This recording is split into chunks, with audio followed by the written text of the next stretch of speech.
Heto na po ang Memo ni Mommy, ang programang kapupulutan ng mga aral para sa pagpapaganda ng relasyon at unawaan ng bata at magulang. Yes, soon it's Christmas Day. At ang ating pong tutuunan mula sa inyong Mommy Beserio sa Memo ni Mommy ay, naku, paano nga ba kakalmahin ang ating pong mga maliliit na bata during this Christmas Day? Yan po ba yung at the height ng lahat ng preparation, pag-entertain ng mga ating pong kaanak or mga iba pa pong bisita? Sasabay naman siya sa kanyang attention-getting style. So ano po ating pwedeng gawin? Of course, unang-una, we need to understand na ganun po ang mangyayari because sila po ay upset. Upset because it's not a normal situation sa kanilang buhay. Ang daming tao and most of these tao ay strangers. Yan. And once that we know and accepted that it is normal, so ano na po ang pwede nating gawin? Pwede po nating i-maintain ang kanyang mga routine. So, ibig sabihin, let's be aware na itong mga ganitong oras, eto siya dapat. Natutulog na ba siya?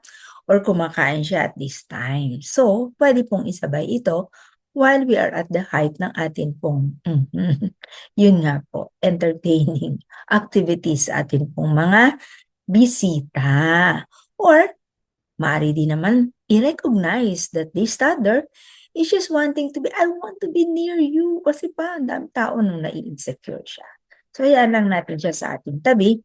Medyo tatapik-tapikin, hindi masimasin. And always, ito po, napakahalaga.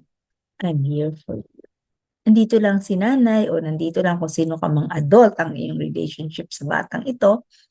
Just assure na you are there and ito rin ako for you. Yan, lalo na po kung sila ay talagang sisigaw ng kanilang iyak. Let them be assured that you are there and you understand that kind of behavior. Napaka-challenging talaga ng ating mga toddlers. So, yun po, no?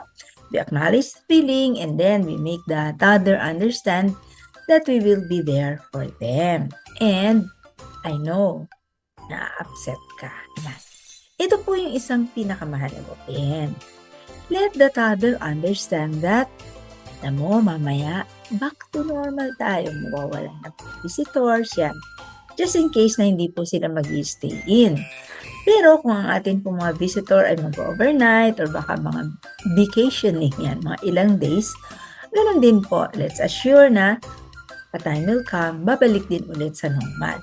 Na if there are guest vacationing, mga relatives, ay maganda po, meron tayong parang calendar, no? Nilalagyan natin ng XXX para alam niya from this day hanggang ditong day na ito ay magiging back to normal.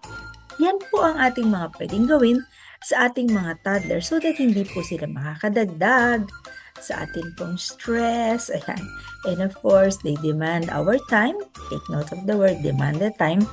At makikisabay kung kailan naman on top of all those other activities, entertaining, ay sila din naman po ay sasabay.